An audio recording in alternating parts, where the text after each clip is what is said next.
Les auditions des commissaires européens désignés tournent à la course d'obstacles.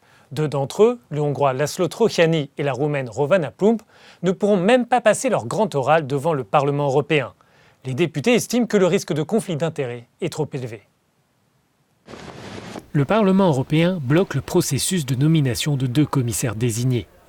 La commission des affaires juridiques de l'hémicycle rejette les candidatures du Hongrois László Trojáni et de la Roumaine Rovana Plumb pour cause de conflit d'intérêts. Nous avons maintenant clarifié les choses. Comme la semaine dernière, nous considérons les deux candidats inaptes pour leur mandat et leurs candidatures ne feront pas l'objet d'une audition, du moins pour le moment. Pour une élue, il y avait aussi un enjeu éthique autour du candidat hongrois. En tant que ministre de la Justice, il a activement participé à la mise en place de ce régime illibéral en place en Hongrie. Les autorités menacent en permanence l'état de droit. Comment lui faire confiance en tant que commissaire?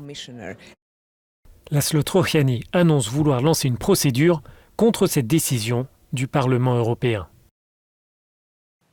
La présidente élue de la Commission européenne a demandé à Budapest et à Bucarest de présenter de nouveaux candidats.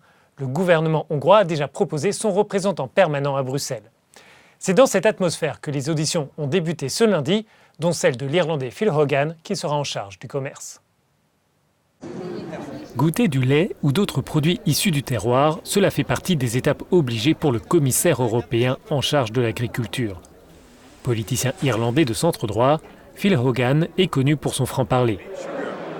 Cet homme de 59 ans a rejoint la Commission européenne il y a 5 ans, heureux de quitter l'Irlande où son nom était associé à une controverse sur le prix de l'eau.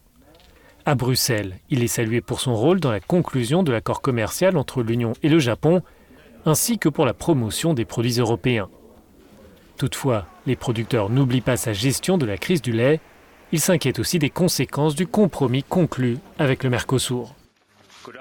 Dans la prochaine commission, Phil Hogan sera justement en charge des enjeux commerciaux.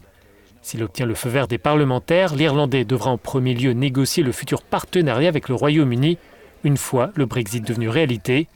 Un beau coup politique, car pour Dublin, le dossier est éminemment sensible.